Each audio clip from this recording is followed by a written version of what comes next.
Hello, drivers, and welcome to the next module, in the NHTSA School Bus Driver In-Service Safety Series. Once again, I'm the person teaching you guys, I guess, MJ Severance. This module is on highway rail grade crossings, or just railroad crossings, or that you don't even have to put highway in there. They're just railroad crossings. So this is an example of a crossbuck sign. And once again, before we go into this, I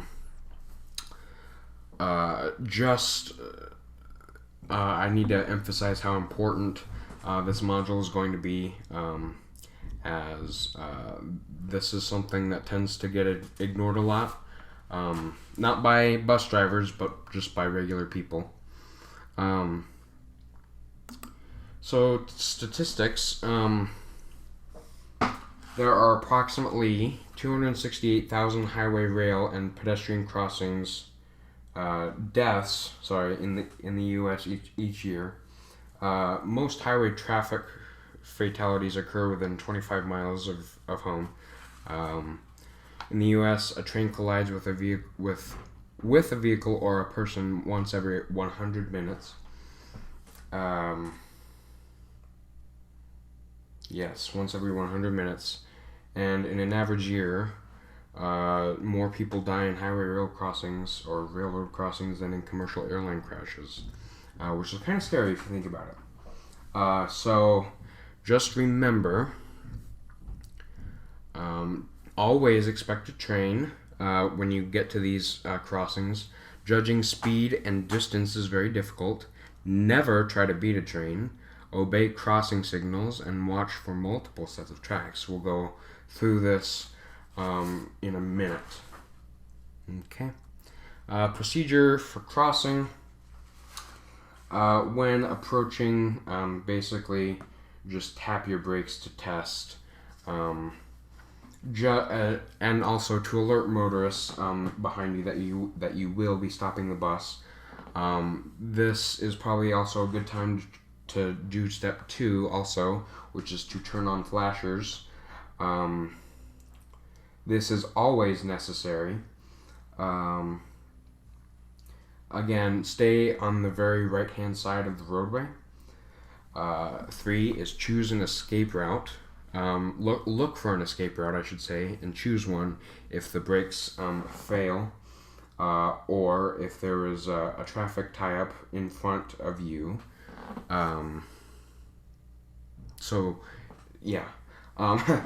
Also, stop no closer than 15 feet and no farther than 50 feet from the tracks. Keep your foot on the brake, obviously. But that's just so that way you can't be moved or be shoved into the path of a train. So if a huge 18-wheeler comes behind you and rear ends you, that can cause quite a jolt. So just keep your foot on the brake at all times and make sure they're a little bit firm on the brake as well. Open the driver's window and service door. Again, we want to be listening, not only listening, but hearing and seeing the train approaching. Turn off radios and other noisy equipment. Also signal students to be quiet, or what you really want in this situation is silence. Make sure there's absolute silence. Look and listen for the train. Again, we not only want to see the train, but hear the train. If we hear the train, we definitely don't want to, if we see the train, we definitely don't want to go. If we hear the train, again, you probably won't want to go.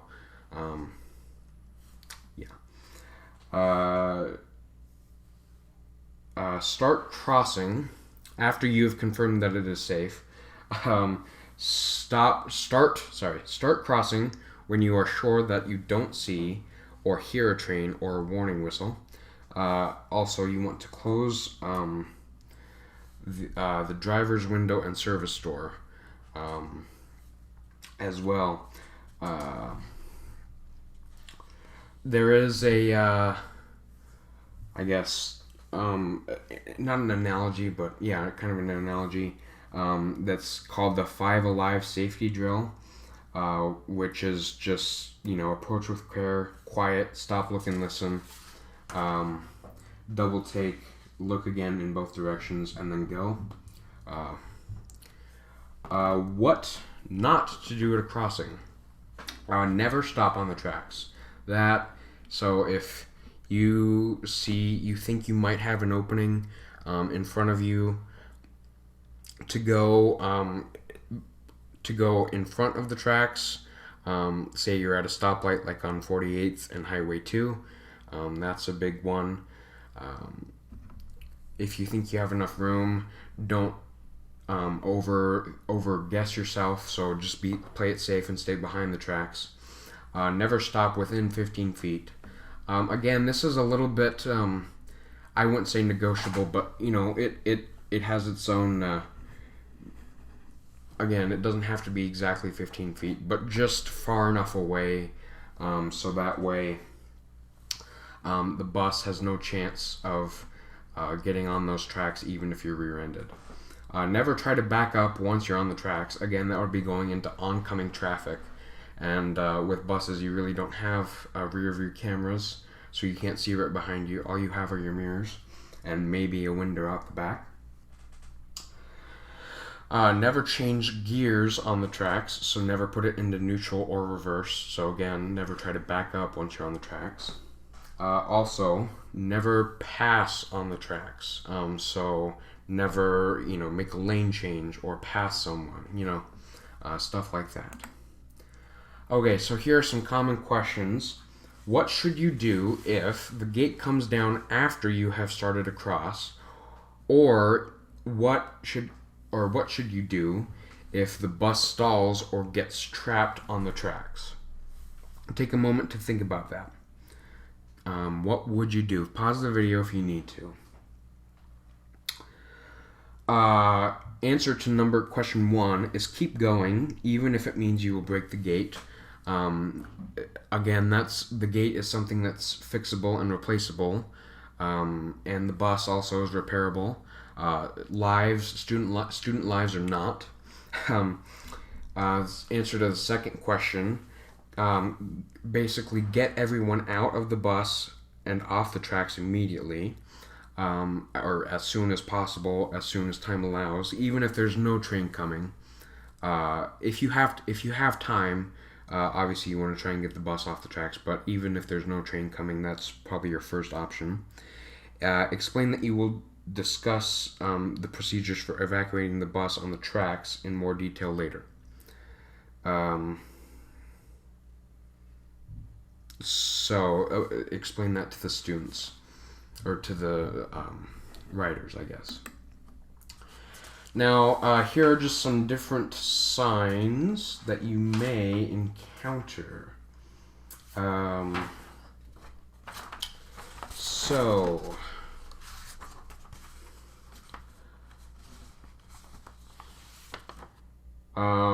One thing before we go into this,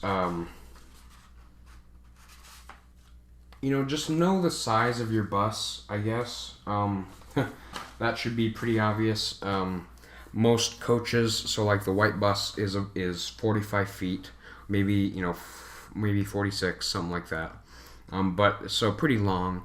Again, just know the general size of your bus and know what can and cannot make it across the tracks. Okay, so now different signs you may encounter. All of these are advanced warning signs. All these following ones. Yellow circular advanced warning signs. This is what it looks like, placed ahead of a public highway rail intersection. Railroad intersection. They remind the driver to slow down, look, and listen for a train, and be prepared to stop if the train is coming. Always be on the lookout for these. Once you see these, you should start again tapping your brakes. You will also see pavement markings. This is just a general pavement marking. They're placed on the roads near the yellow circular advance warning sign, and they mean the same thing. There also may be a white stop line painted on the pavement just before the railroad tracks. You can kind of see it right here. Okay. So that's, you want to make sure that you stop before that line. There will usually be another one of these right before the tracks. Parallel track signs. These will most often be white and black, and they tell you that if you're going parallel to the tracks and you're making a turn, that there will be a train track right after you turn. So just be prepared for that. Crossbuck signs. So this is just your common crossbuck sign. This is they require you to stop and yield to the right of way of a train if one is approaching. These are not usually by themselves. You will often see them with these, the yield or stop signs. And if you don't see these, then you'll often see lights and a gate along with them. Once again, gates and lights. Most often you'll see this style where there's a gate and then a crossbuck sign. But sometimes you may also see this with the light going above the railroad crossing. If you do see the gates, often they will be, if you're on a multi-lane road, often they will be stretching across the multiple lanes of the road.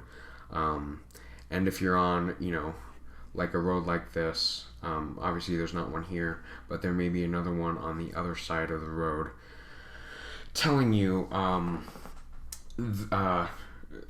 not telling you, but enforcing the fact that you cannot pass. So don't try and go around. Also, some railroad crossings have only the lights and no gate. If that happens, again, just same procedure, but you want to make sure and stop a little bit before, because these don't really have a set distance away from the track, or a little bit more before, I guess. So here are some other important signs. Obviously, stop signs. These, if you can't follow these, then you probably shouldn't be a driver at all, much less, have kids on board. Multiple track signs. So this is a crossbuck sign, and underneath the crossbuck sign, you'll often see, 3 tracks or 2 tracks or whatever number, the number of tracks you'll be crossing. This is common up in North Lincoln, but it's not only just North Lincoln, but over by, where all the major train track yards are, or train yards are. It is common to see multiple tracks there. Do not stop on tracks signs. This is one that can come in 2 different formats. It can be a picture like this, or it can be a written out sign like this. And be sure, again, when you stop, that that the bus is at least 15 feet away from the tracks. And also, I should clarify, from the rear, it should also be 15 feet from the tracks. And then these next 2 go together. They're the exempt and track out of service signs. So the exempt signs will often be on the advanced circular, yellow circular advanced warning signs. And then the tracks out of service will usually be on the with or near the crossbuck signs. This is something we didn't really put in here, but what if there are malfunctioning signals? If you're at a crossing where the lights continue to flash and no trains appear, do not cross. Call your dispatcher or the police. Also, an 800 number is most commonly posted at some crossings. If a uniformed law enforcement officer or a railroad flagman at the crossing is present, ask this person Ask if this person knows if the track is closed to rail traffic before moving your bus. If the person says it is okay to cross, you do not need to call your dispatcher. What if there's an obstructed view? If there's an obstructed view, plan your route so it provides an adequate sight distance down the tracks in both directions. Do not attempt to cross the tracks unless you can be sure that no trains are approaching. This can be a little difficult, but you kind of slowly want to move forward as you're checking that out. How can I plan ahead for an emergency, or how can you plan ahead for an emergency? If your bus stalls or is trapped on the tracks, obviously you want to evacuate the bus ahead of time. So maybe within 50 feet of the tracks. Scout the crossings. Actually, scout the crossings on your route. So know your route. And plan how you would evacuate the bus. During an evacuation, get the students out quickly without panic and away from the tracks. And once you are certain all students are safely evacuated, call, dispatch, or just call. There's several people you could call. Like back to Lincoln Christian is one that is probably the main one. Summary. You can't really be too careful when doing this. You always want to make sure you're dotting your I's and crossing your T's. Do not shortcut the procedures. That's a big one. Use the quiet signal, which we didn't really go over. But just make sure all your students and radios are quiet, and also be familiar with the local laws and procedures, or the procedures of the school. That's it for this module. Thank you, all you awesome drivers out there, for putting in the time and effort to refresh yourself, I guess, on the training, on the basic training of a school bus driver. We thank you for your dedication to the safety of our students and athletes, and we believe in your ability to do a great job, and appreciate your hard work to maintain this level of excellence. Thank you.